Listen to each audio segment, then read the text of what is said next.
पिता पुत्र और पवित्र आत्मा के नाम पर आमीन। दोस्तों, परमेश्वर मनुष्य को बहुत प्यार करते हैं क्योंकि उसने मनुष्य को अपने प्रतिरूप में बनाया है। और ईसाई नबी 43 पद संख्या 4 में परमेश्वर ने अपने वचनों में मनुष्य के बारे में कहा कि तुम मेरे दृष्टि में बहुत मूल्यवान हो और महत्व रखते हो और मैं तुम्हें प्यार करता हूं। क्योंकि परमेश्वर मनुष्य को इतना प्यार करते हैं, इस पृथ्वी में वो मनुष्य को अपने वचनों के द्वारा, अपने शब्दों के द्वारा वो मनुष्य को अगुवाई करते हैं। स्तोत्र ग्रंथ 48 पद संख्या 15 में हम देखेंगे। स्तोत्र ग्रंथ 48 पद संख्या 15 में परमेश्वर ने वादा किया है कि मैं अनंत काल तक मैं तुम्हारा नेतृत्व करूंगा, मैं तुझे अगुवाई करूंगा। स्तोत्र ग्रंथ 48 पद संख्या 15। कि प्रभु हमारा ईश्वर है, वो अनंत काल तक हमारा नेतृत्व करेगा। वो अनंत काल तक हमारे नेतृत्व करेगा। मेरे प्रिय भाई और बहनों, विधि विवरण 29 पद संख्या 5 में हमने देखा है और हमने सुना है कि परमेश्वर अपने वचनों में लिखते हैं, जब मैंने 40 साल तुम्हारा नेतृत्व किया, तुम्हारे जीवन में किसी चीज का कमी घटी होने नहीं दिया। परमेश्वर उनको संभाला क्योंकि परमेश्वर ने उनको नेतृत्व किया। अपने शिक्षाओं के द्वारा, अपने वचनों के द्वारा, अपने नबियों के द्वारा उन्होंने अपने बच्चों को 40 साल मरुभूमि में नेतृत्व किया, जिसके फलस्वरूप उनको मरुभूमि में किसी चीज का कमी घटी उन्होंने अनुभव नहीं किया। हाँ मेरे प्रिय भाई और बहनों, आज भी परमेश्वर मनुष्य को प्रेम करते हैं और इस पापमय संसार में वो मनुष्य को सर्वनाश होने से बचाना चाहते हैं और उनके जीवन में आशीष देना चाहते हैं। और इसीलिए वे अपने वचनों के द्वारा मनुष्य को अगुवाई करते हैं, अपने वचनों के द्वारा मनुष्य को शिक्षित करते हैं, अपने वचनों के द्वारा मनुष्य को आलोकित करते हैं और इस अंधकार पापमय दुनिया में उनको पवित्र जीवन जीने के लिए उनको मार्ग दिखाते हैं, उनको आशीर्वाद जीवन प्राप्त करने के लिए अपने वचनों के द्वारा उनको मार्ग दिखाते हैं। इसीलिए हम पढ़ते हैं स्तोत्र ग्रंथ 119 पद संख्या 105। स्तोत्र ग्रंथ 119 पद संख्या 105। तेरी शिक्षा मुझे ज्योति प्रदान करती, तेरी शिक्षा मुझे ज्योति प्रदान करती है और मेरा पथ आलोकित करते हैं। और मेरे पथ को आलोकित करता है। प्रभु का शिक्षा हमें ज्योति प्रदान करता है, प्रभु का वचन हमें मार्ग दिखाता है। तो आखिर क्यों हमें प्रभु का वचनों को जानना जरूरी है, प्रभु की प्रतिज्ञाओं को जानना जरूरी है? क्योंकि मेरे प्रिय भाई और बहनों, परमेश्वर के प्रतिज्ञाओं में परमेश्वर का आशीष हमारे ऊपर उतरता है।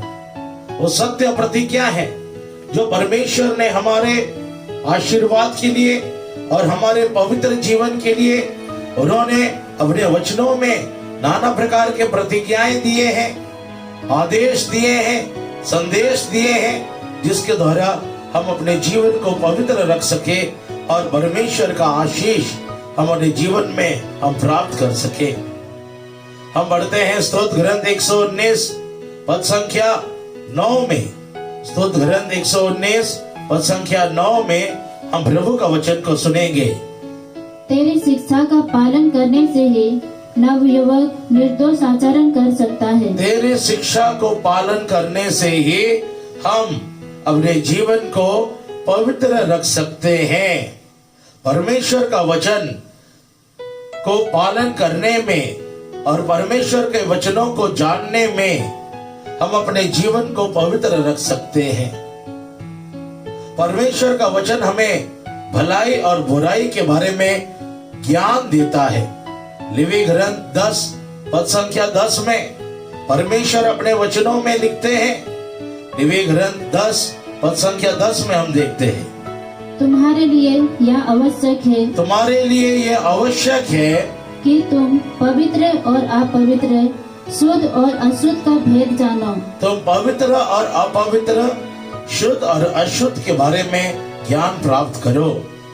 और ये हमारे लिए आवश्यक है ताकि परमेश्वर के वचनों के द्वारा हम शुद्ध और अशुद्ध का ज्ञान प्राप्त कर सके, पवित्र और अपवित्र का ज्ञान प्राप्त कर सके, और हम अपने जीवन को पवित्र रख सके परमेश्वर के वचनों के अनुसार जीवन बिताकर। इसीलिए परमेश्वर का वचन हमें आलोकित करता है और इस दुनिया में, पापमय दुनिया से किस तरह हमें बचना है और अपना जीवन को पवित्र रखना है, ये परमेश्वर का आदेश वचन हमें मार्ग दिखाता है। मेरे प्रिय भाई और बहनों, आज हम अगर दुनिया को देखेंगे, कितने सारे देश में गर्भपात करने का नियम कानून लागू किया जाता है। कितने सारे देश के नेता लोग होमोसेक्सुअल, लेस्बियनिज्म, गे मैरिजेस को आज वे लोग लीगलाइज करते हैं, जो पाप है। क्योंकि आज देश के नेता लोग परमेश्वर के वचनों को नहीं जानते हैं, इस संसार के अनुकूल उनका सोच विचार है, और इसीलिए वे ऐसे ऐसे निर्णय लेते हैं जो देश को अभिशाप के बंधनों में जकड़वा देता है। जब वे ऐसे ऐसे नियम कानून बनाते हैं जो पापमय होता है, जो भविष्य को पाप का जिंदगी की ओर खींच लेता है। परमेश्वर का वचन हमें अच्छाई और बुराई के बारे में आलोकित करता है। हाँ मेरे प्रिय भाई और बहनों, आज इन्हीं वचनों के द्वारा हम अपने जीवन में नाना प्रकार के आशीष को प्राप्त कर सकते हैं। परमेश्वर का वचन हमें आशीर्वाद देता है। हम पढ़ेंगे प्रकाशना ग्रंथ 1 पद संख्या 3, प्रकाशना ग्रंथ 1 पद संख्या 3 में हम प्रभु का वचन को सुनेंगे। प्रकाशना ग्रंथ 1 पद संख्या 3। धन्य है वो जो यह भविष्यवाणी पढ़कर सुनाता है, और धन्य है वे जो इसके शब्द सुनते हैं और इसमें लिखी हुई बातों का ध्यान रखते हैं। धन्य है जो परमेश्वर का वचन को सुनते हैं और इन वचनों को ध्यान देते हैं। हाँ मेरे प्रिय भाई और बहनों, परमेश्वर का वचन हमें जीवन प्रदान करता है। परमेश्वर का वचन हमें हर क्षेत्र में सफलता प्रदान करता है। हम पढ़ेंगे जोशुआ नबी 1 पद संख्या 8 और 9 और 10। आज हम बहुत सारे चीजों में, अपने जिंदगी में, अपने कैरियर में, अपने पारिवारिक जीवन में, अपने बच्चों के जीवन में हम बहुत सारे असफलताओं को हम अनुभव करते हैं। हम बहुत सारे चीजों को करने के लिए प्रयास करते हैं, लेकिन हम कामयाब नहीं होते हैं। हमें असफलता प्राप्त होता है। इसका कारण यही है, हम परमेश्वर का वचन को नहीं जानते हैं। और परमेश्वर ने वादा किया है, जो मेरे वचनों को सुनते हैं और ध्यान पूर्वक मनन चिंतन करते हैं और उन पर चलते हैं, वे हर क्षेत्र में उन्नति करेंगे और उनको सफलता मिलेगा। जोशुआ नबी 1 पद संख्या 8 से लेकर 10 तक हम परमेश्वर का वचन को सुनते हैं। संहिता के इस ग्रंथ की चर्चा करते रहो, दिन रात उसका मनन करो, जिससे उसमें जो कुछ लिखा है तुम उसका सावधानी से पालन करो। इस तरह तुम उन्नति करते रहोगे और अपने सब कार्यों में सफलता प्राप्त करोगे। अपने सब कामों में तुम सफलता प्राप्त करोगे और तुम उन्नति करते रहोगे।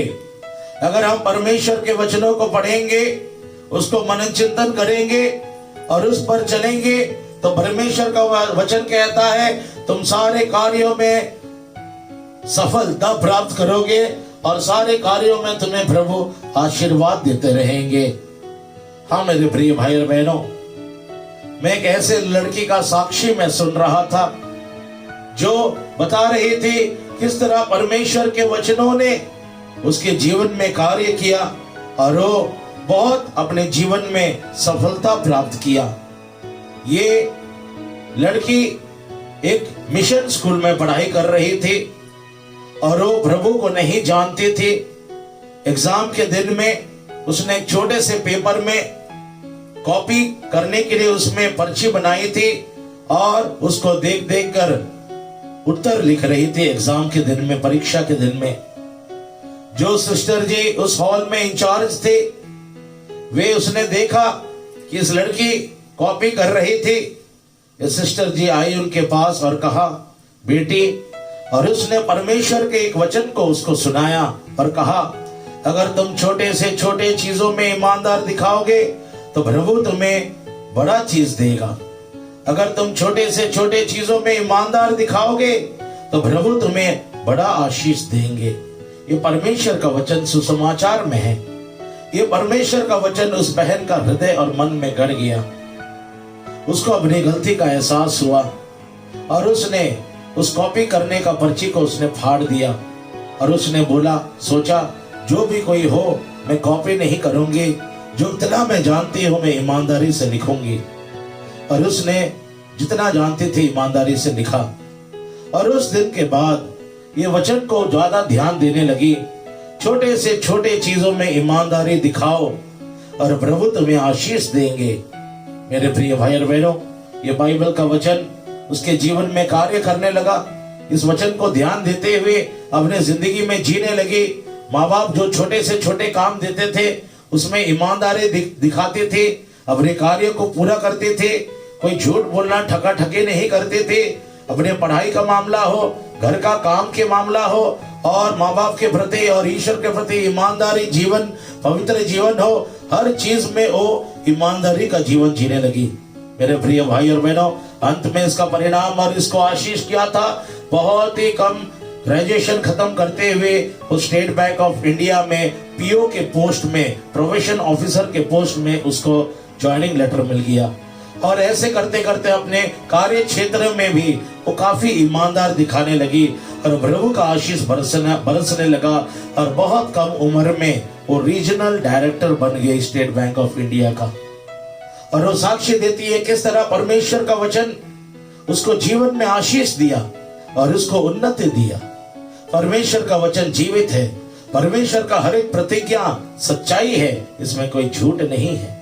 गणना ग्रंथ 23 पद संख्या 19 में, गणना ग्रंथ 23 पद संख्या 19 में हम प्रभु का वचन को पढ़ते हैं। गणना ग्रंथ 23 पद संख्या 19।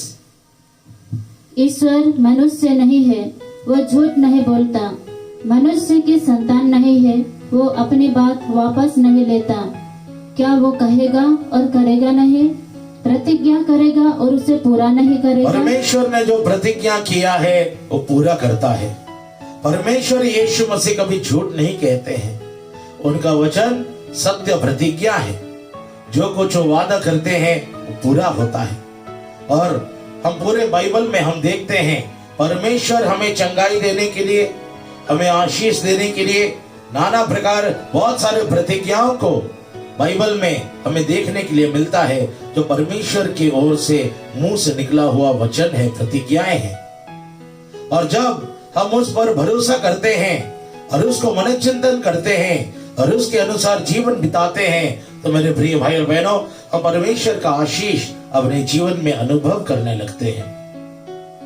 रोमे के पत्र 10 पद संख्या 8 में, रोमे के पत्र 10 पद संख्या 8 में प्रभु का वचन में ऐसे लिखा है, किंतु धर्म ग्रंथ क्या कहता है? वचन तुम्हारे पास ही है, वचन तुम्हारे पास है, वो तुम्हारे मुख में, वह तुम्हारे मुंह में है और तुम्हारे हृदय में है। और तुम्हारे हृदय में है। यह विश्वास का वो वचन है, यह विश्वास का वो वचन है जो तुम्हारे पास है, तुम्हारे मुंह में है। ये वचन तुम्हें आशीष दे सकता है। ये वचन तुम्हें अच्छाई और बुराई का ज्ञान दे सकता है। ये वचन तुम्हारे जीवन के हर प्रकार के बंधनों को तोड़ सकता है।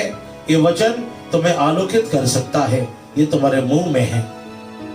हाँ मेरे प्रिय भाई और बहनों, जब हम परमेश्वर के वचनों को मनन चिंतन करते हैं और बार बार उस वचनों को हम दोहराते हैं अपने जीवन में, हम परमेश्वर के आशीष को प्रतिज्ञाओं को हमारे जीवन में पूरा होते हुए हम देखते हैं। ईसाइया नबी 66 पद संख्या 1 और 2 में हम प्रभु का वचन को पढ़ते हैं। ईसाइया नबी 66 पद संख्या 1 और 2 में हम प्रभु का वचन को सुनेंगे। प्रभु यह कहता है, आकाश मेरा सिंहासन है और पृथ्वी मेरा पाँवतन। तुम मेरे लिए कौन सा घर बनाओगे? मेरे विश्राम का घर कहाँ होगा? मैंने अपने हाथों से सब कुछ बनाया है, सब कुछ मेरा ही है। यह प्रभु की वाणी है। मैं उन लोगों पर कृपा दृष्टि करता हूँ जो विनम्र और पश्चातापी है, जो श्रद्धा से मेरी वाणी सुनते हैं। जो लोग श्रद्धा से परमेश्वर का वचन सुनते हैं, परमेश्वर उनके ऊपर दया बरसाता है। परमेश्वर के प्रतिज्ञाओं में हमारे जीवन में आशीष है। हर प्रकार के चंगाई का आशीष, हर प्रकार के रुकावट से छुटकारा पाने का आशीर्वाद और हर प्रकार के दुख तकलीफ से निकलने का मार्ग परमेश्वर का वचन हमें हमारे लिए बना कर देता है। कुछ महीना पहले एक लड़का अपने माँ को चिट्ठी लिखकर कह दिया कि मैं घर छोड़ के चले जा रहा हूँ, मुझे खोजने की कोशिश मत करना। और वो लड़का घर छोड़ के चला गया। माता श्री ने आश्रम में फोन किए और उन्होंने कहा कि मेरा पुत्र बेटा घर छोड़ के चला गया। परमेश्वर का एक वचन प्रतिज्ञा उसको दिया गया और वो था संत योहन्ना का सुसमाचार 14 पद संख्या 1। वचन ऐसे कहता है, तुम्हारा जी ना घबराए, ईश्वर में विश्वास करो और मुझ में विश्वास करो। और इसकी माँ इस वचन के ऊपर भरोसा करते हुए वो दिन और रात इस वचन परमेश्वर का इस प्रतिज्ञा को बार बार दोहराते गई। मेरे प्रिय भाई और बहनों, पहला दिन हो गया, दूसरा दिन हो गया और दूसरा दिन, तीसरा दिन होने के समय उसने देखा उसका बेटा वापस घर पहुंच गया। हाँ मेरे प्रिय भाई और बहनों, जब हम परमेश्वर के वचनों के ऊपर भरोसा करते हैं और उस पर मनन चिंतन करते हुए उनके प्रतिज्ञाओं को हम बार बार अपने मुंह में दोहराते रहते हैं, हम देखते हैं कि इस वचनों को अनुसार परमेश्वर अपने प्रतिज्ञाओं को पूरा करते हुए हम अपने जीवन में हम देख पाते हैं। एक दिन मेरे प्रिय भाई और बहनों, एक बहन ने हमें फोन किया और उसने कहा कि मेरा बेटा अजीब अजीब सा हरकत कर रहा है, एक दुष्ट अशुद्ध आत्मा उसके अंदर में प्रवेश कर चुका है, घर को तोड़ फोड़ कर रहा है, सामान को इधर उधर फेंक रहा है और अजीब अजीब हरकत कर रहे हैं। मैंने कहा आप बाइबल का वचन को निकालिए और स्तोत्र ग्रंथ 91 को जोर जोर से पढ़ते जाइए, जोर जोर से पढ़ते जाइए अपने बच्चों, तेरे बच्चों के सामने। और ये बहन ने बाइबल को निकाला और ईश्वर का वचनों को जोर जोर से दोहराने लगे। मेरे प्रिय भाई और बहनों, मत्ती का सुसमाचार 8 पद संख्या 16 में हम प्रभु का वचन को सुनते हैं। मत्ती का सुसमाचार 8 पद संख्या 16 में हम प्रभु का वचन को सुनेंगे। संध्या होने पर लोग बहुत से अवधूत ग्रस्त को ईसा के पास ले आए। ईसा ने शब्द मात्र से अवधूतों को निकाला और सब रोगियों को चंगा किया। यीशु ने वचन का शक्ति से अवधूतों को निकाल दिया और रोगियों को चंगा किया। परमेश्वर ने अपने शब्द मात्र से रोगी को चंगा किया और अशुद्ध आत्मा को निकाल दिया। मेरे प्रिय भाई और बहनों, इस माँ ने स्तोत्र ग्रंथ 91 को जोर जोर से बार बार पढ़ने लगी अपने बेटा के सामने। थोड़ी देर के बाद उसका बेटा घर से भाग गया और पूरे विश्वास से उसने जोर जोर से इस वचन को दोहराने लगे। 2 घंटे के बाद उसने फोन करके बताया कि ब्रदर जी, मेरे बेटे के अंदर में जो अशुद्ध आत्मा था वो निकल गया, अभी मेरा बेटा बिल्कुल नॉर्मल हो गया है और घर में शांत पूर्वक बैठा है। हाँ मेरे प्रिय भाई और बहनों, परमेश्वर का वचन जीवित है और शक्तिशाली है, हमें चंगाई देता है। हमारे शरीर में, हमारे माहौल में हर प्रकार के अशुद्ध आत्माओं को दूर कर देता है और उसका सत्य प्रतिज्ञाएं हमारे जीवन में आशीर्वाद बरसाता है। एक लड़का आसाम से हमें फोन किया था लॉकआउट के समय मई महीना में, और वो खटिया से उठ नहीं पाता था। डॉक्टर लोग उसके बीमारी को पकड़ नहीं पाते थे और वो बेड रिडन हो गया था। 18 साल का लड़का था और उसने फोन किया प्रार्थना के लिए और हमने उसको एक अच्छा पाप स्वीकार करने के लिए तैयार किए और एक दूसरे को क्षमा करने के लिए उसको बताए और उसने किया। और उसको एक वचन हमने प्रभु के वचन, बाइबल के वचन से हमने इस वचन मत्ती का सुसमाचार 8:16 उसको हमने कहा, इस वचन को बेटा पूरे भरोसा करते हुए प्रभु से प्रार्थना करो, इस प्रतिज्ञाओं को लेकर, इस वचन को लेकर डेली 200 बार 9 दिन के लिए। 10वां दिन इस लड़का ने फोन किया और कहा, भैया प्रभु को बहुत बहुत धन्यवाद, आज मैं खटिया से उठ के चल पा रहा हूँ, परमेश्वर ने अपने वचन के द्वारा मुझे चंगा कर दिया। हाँ मेरे प्रिय भाई और बहनों, परमेश्वर के वचनों में चंगाई है, हर प्रकार के बंधनों को तोड़ने का सामर्थ्य और शक्ति है। इसलिए इब्रानी 4:12 में प्रभु का वचन क्या लिखता है, हम पढ़ते हैं। इब्रानी 4:12 में, क्योंकि ईश्वर का वचन जीवंत, शासक और किसी भी दोधारी तलवार से तेज है। ईश्वर का वचन जीवित है और दोधारी तलवार से तेज है। शैतान के सारे शक्तियों को परमेश्वर का वचन ताश नाश कर सकता है।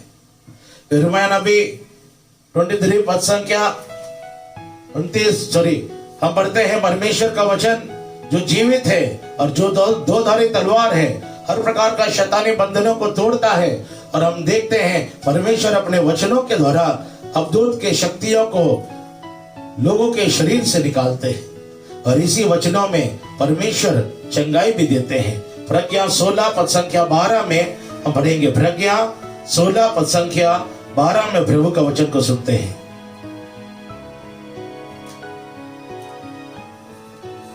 प्रज्ञा 16 पद संख्या 12, क्योंकि उसे किसी जड़ी बूटी या लेप से स्वस्थ लाभ नहीं हुआ, बल्कि प्रभु तेरे शब्द ने उसे चंगा किया था। तेरे कोई जड़ी बूटी ना लेप से उसको चंगाई मिला, लेकिन तेरा वचन उसको चंगाई मिला दिया। हाँ मेरे प्रिय भाई और बहनों, परमेश्वर अपने प्रतिज्ञाओं में, वचनों के माध्यम से हमें चंगाई भी देते हैं, हमारे मार्ग को आलोकित करते हैं और हमारे सारे कार्यों में वो हमें सफलता प्रदान करते हैं। मेरे प्रिय भाई और बहनों, ऐसे ही एक लड़का जो मिलिट्री में ज्वाइन करना चाहते थे, वे अपने रिटन एग्जाम में उन्होंने क्वालिफाई किया और उसको जब मेडिकल टेस्ट के लिए बुलाया गया, ये लड़का को दौड़ने के समय उसके दोनों घुटने के हड्डी जो लगते थे और वो बहुत तेज रफ्तार में दौड़ नहीं पाता था। आश्रम में वे आए मेडिकल टेस्ट जाने से पहले और उसको ये वचन दिया गया, ईसायाह नबी 41 पद संख्या 10। इस वचन को हमने उनको दिया और कहा, प्रभु के ऊपर भरोसा रखो, उसके इस प्रतिज्ञा के ऊपर भरोसा रखो और बार बार दोहराते जाओ। और जब तुम दौड़ोगे भी तुम इस वचन को बार बार दोहराते जाना। हम पढ़ेंगे ईसायाह नबी 41 पद संख्या 10। डरो मत, मैं तुम्हारे साथ हूँ, चिंता मत करो, मैं तुम्हारा ईश्वर हूँ। मैं तुम्हें शक्ति प्रदान कर तुम्हारी सहायता करूँगा, मैं अपने विजयी दाहिने हाथ से तुम्हें संभालूंगा। तो प्रभु ने वादा किया है, डरो मत, मैं तुम्हारे साथ हूँ, मैं तुम्हें शक्ति प्रदान करूंगा और तुम्हें मदद करूंगा। मेरे प्रिय भाई और बहनों, जब मेडिकल टेस्ट का समय आया, ये लड़का ने दौड़ना शुरू किया और बार बार इस वचनों को दोहराते हुए वो दौड़ने लगा। और जो समय नियुक्त किया गया था मिलिट्री मेडिकल ऑफिसर के द्वारा, उस समय से पहले उसने उतना दूरी का रफ्तार को बहुत ही तेज से और पवित्र आत्मा और ईश्वर का सामर्थ्य और शक्ति को अनुभव करते हुए वे इस दौड़ में आगे बढ़ गए और वो क्लियर हो गए। आज उसको मिलिट्री में एक सुंदर नौकरी मिल गया। परमेश्वर उन पर आशीष बरसाते हैं जो श्रद्धा पूर्वक उनके वचनों को मनन चिंतन करते हैं और ध्यान देते हैं। हाँ मेरे प्रिय भाई और बहनों, ये जीवन देने वाला वचन है। अगर आज तुम्हारे परिवार में असफलता है, तुम्हारे बच्चों के जीवन में किसी चीज का कमी घटी है, मैं अनुरोध करता हूं, अब उनको बाइबल दीजिए और हर एक दिन उनको बाइबल का वचन पढ़ने के लिए प्रेरित कीजिए। पति पत्नी सारे बच्चे लोग हर एक दिन बाइबल का वचन को पढ़ते जाइए। ये वचन जो ईश्वर का बीज है, ये फल उत्पन्न करेगा तुम्हारे आने वाले दिनों में। हर प्रकार के रुकावट और बंधनों को वो दूर कर देगा और तुम्हारे जीवन में मार्ग और सफलताओं को तुम्हारे जीवन में लेकर आएगा। परमेश्वर का आशीष लेकर आएगा। हाँ मेरे प्रिय भाई और बहनों, हम पढ़ते हैं ईसाइयाह नबी 45 पद संख्या 2 और 3 में। ईसाइयाह नबी 45 पद संख्या 2 और 3 में परमेश्वर ने अपने वचनों में प्रतिज्ञा किया है, मैं तुम्हारे आगे आगे चलूंगा और हर प्रकार के बंधन और रुकावट को मैं दूर कर दूंगा। हम पढ़ेंगे ईसाइयाह नबी 45 पद संख्या 2 और 3। मैं तुम्हारे आगे आगे चलूंगा और उबड़ खबड़ स्थानों को समतल बनाऊंगा। मैं कांसे के फाटक को टुकड़े टुकड़े करूंगा और लोहे की अर्गलाएं तोड़ डालूंगा। मेरे प्रिय भाई और बहनों, परमेश्वर ने वादा किया अपने प्रतिज्ञाओं में कि मैं तुम्हारे आगे आगे चलूंगा और हर प्रकार के बंधनों को, हर प्रकार के रुकावट को जो तुम्हारे जीवन में एक अड़चन बनते हैं उसको दूर कर देगा। और इसीलिए पूरे बाइबल परमेश्वर का वचन का प्रतिज्ञाएं हैं जो वचनों के द्वारा हमें आशीष देते हैं और अपने वचनों के द्वारा हमें आलोकित करते हैं और हमें वो अगुवाई करते हैं। आइए मेरे प्रिय भाई और बहनों, इस पवित्र वचन को श्रद्धा पूर्वक, विश्वास पूर्वक हम हर एक दिन इस वचनों को हम पढ़ें और मनन चिंतन करें और इस वचनों को अपने दिल में बनाए रखें, जिसके माध्यम से परमेश्वर का आशीष हमारे जीवन में आता रहे। आइए हम आंख बंद करें और हम प्रार्थना करें। हे पिता परमेश्वर, यीशु क्रिस्त के नाम से हम प्रार्थना करते प्रभु, अपने आत्मा को तू प्रदान कर सबों के ऊपर, ताकि जो विश्वास का वचन तूने हमें दिया है बाइबल के माध्यम से, जो जीवन देने वाला वचन तूने हमें प्रदान किया है बाइबल के माध्यम से, लोग इस पवित्र बाइबल को हर एक दिन पढ़ सके प्रभु। हर प्रकार के बंधन और रुकावट को दूर कर दे प्रभु। वचन पढ़ते समय लोग अपने जीवन में चंगाई, आशीर्वाद, सफलता को अनुभव कर सके। हे पिता, हमें प्रार्थना करते हैं तेरे पुत्र यीशु के नाम पर, आमीन।